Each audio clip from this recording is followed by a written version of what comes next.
పుణ్యకార్యాన్ని చేయాలని తలంచారు. అందులో భాగంగా అన్ని దానాల కన్నా గొప్ప శ్రేష్టమైన దానం ఏదయ్యా అంటే అన్నదానము అని చెప్పారు. అన్నము అంటే పరబ్రహ్మ స్వరూపము అని చెప్పారు. అంటే ఆ పరబ్రహ్మ తత్వమే మనకు అన్నముగా మన యొక్క పోషణ జరగడానికి అదే ప్రసాదంగా తీసుకుంటున్నాం అన్నమాట. మనం ఇంట్లో అన్నం తింటాము, ఆహారం తీసుకుంటాము, అది మన పోషణ కోసం. కానీ ఇక్కడ స్వామివారి యొక్క ప్రసాదాన్ని మనం ఆరాధిస్తున్నామంటే స్వామి యొక్క దివ్యశక్తులన్నీ కూడా ఆ పరబ్రహ్మ తత్వం ద్వారా మనం అది ప్రసాదంగా మహాప్రసాదంగా తీసుకుంటున్నాం. కాబట్టి ఆ మహాప్రసాదం తీసుకోవడం వల్ల మనకేంటి లాభం అంటే ఆ మామూలు ఆహారానికి మహాప్రసాదానికి ఎంతో తేడా ఉందండి. మామూలు ఆహారం తీసుకుంటే మనం ఈ భౌతికంగా ఎప్పటికైనా క్షీణించవలసిందే, ఈ భౌతిక శరీరం పెరిగి మరి క్షీణించవలసిందే. కానీ మహాప్రసాదాన్ని ఎప్పుడైతే మనం తీసుకున్నామో అప్పుడు మన యొక్క నిజమైన రూపమైన ఆ ఆత్మస్థితి అస్తిత్వం అనేది పోషణ జరుగుతుంది. అంటే ఆ మహాప్రసాదాన్ని తీసుకోవడం వల్ల మన యొక్క నిజ స్వరూపమైన ఆత్మ అనేది పోషణ జరుగుతుంది.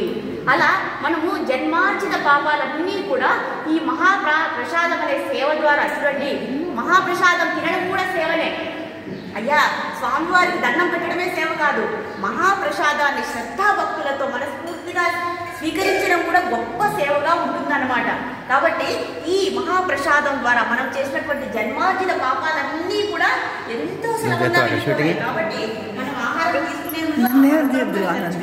అయ్యా మీ ప్రసాదాన్ని తీసుకున్నాం కాబట్టి మళ్ళీ మాకు ఈ జన్మ మృత్యు కష్టాలన్నీ లేకుండా మీరు మమ్మల్ని ఆశీర్వదించండి, ఈ మహాప్రసాదం మమ్మల్ని తరించాలి, మమ్మల్ని మీ దగ్గరికి తీసుకెళ్ళాలి అని మనం ప్రార్థించి మరి ఈ పరబ్రహ్మ స్వరూపమైనటువంటి మహాప్రసాదాన్ని మనం తీసుకోవాలి. కాబట్టి వీరందరూ కూడా గొప్ప సేవను తలచాలని ఆరంభించారు. కాబట్టి అందరినీ కూడా మనం ప్రతి బేస్తవారము కూడా ఇక్కడ అన్నదాన మహా కార్యక్రమం జరుగుతుంది. కాబట్టి మీరందరూ కూడా అలాగే ఇంకా ఎంతమంది వీలైతే అందరినీ కూడా మనం తీసుకొని రావాలయ్యా. ప్రసాదం అంటే మనం ఒక్కరినే తినడం కాదు, ఇంకా మనం ఎవరెవరైతే ఉన్నారో అందరినీ ఇక్కడ తీసుకొని రావాలి. అలాగే మహాప్రసాదంతో పాటు స్వామి వారి యొక్క తత్వ జ్ఞానాన్ని కూడా మనం తెలుసుకున్నాం అనుకోండి, ఇంకా తప్పకుండా మనం తరించుతాము, భగవంతుడి యొక్క చరణ పాద పద్మాల్ని మనం చేరుకుంటాము అనడంలో శాస్త్రయుక్తంగా చెప్పినటువంటి సారాంశం ఇది. కాబట్టి మనం ఎంతమంది వీలైతే చూడండి, ఇలాంటి ఆలయం ఎక్కడ మన దరిదాపులో ఎక్కడ లేదని చెప్పడంలో ఎంత మాత్రం ఆశ్చర్యం లేదు. కాబట్టి మనం నిత్యము గుడికి రావడానికి, ఆ స్వామివారిని సందర్శించుకోవడం అయ్యా ఆయన ఒక్కసారి చూసినా సరే మన యొక్క కష్టాలన్నీ తీరిపోతాయి. కాబట్టి ఆ ప్రసన్నమూర్తిని రోజు దర్శించుకోవడానికి మనం ప్రయత్నిద్దాం. అలాగే ఆ మహాప్రసాదాన్ని మనం స్వీకరించడానికి మనమే కాదు, మనకి ఎంతమంది వీలైతే ఈ ఊర్లో అందరినీ మనం తీసుకొస్తే, మీరు ఒక 10 మందిని తీసుకొచ్చారనుకోండి, మీకు 10 రెట్లు 100 రెట్లు మీకు లాభం చేకూరుతుంది. కాబట్టి అందరినీ కూడా తీసుకొద్దాం.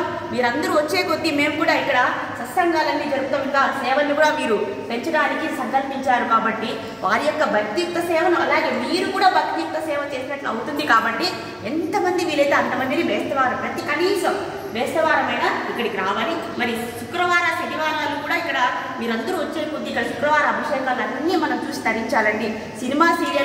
సినిమాలు టీవీలు చూడడం వల్ల మనకి ఎటువంటి లాభము లేదు. చూడండి, కాకపోతే వీటిని కూడా మనము చూడాలి కాబట్టి దర్శించుకోవాలి. కాబట్టి రోజు ఆలయాన్ని రావడానికి ప్రయత్నించండి. లేదా కనీసం బేస్తవారం శుక్రవారం శనివారం అయినా రావండి. లేదంటే ప్రతి బేస్తవారం ఇక్కడ అన్నదాన మహా కార్యక్రమం జరుగుతుంది. కాబట్టి మీరందరూ ఇచ్చేసి బంధుమిత్ర సమేతంగా ఇక్కడికి వచ్చి మహాప్రసాదాన్ని స్వీకరించవలసిందిగా మన ఈ ఆలయ యొక్క ధర్మకర్తలు అలాగే ఆ ట్రస్ట్ మెంబర్స్ నుంచి కూడా మేమందరూ కూడా మిమ్మల్ని విన్నవించుకుంటున్నాము.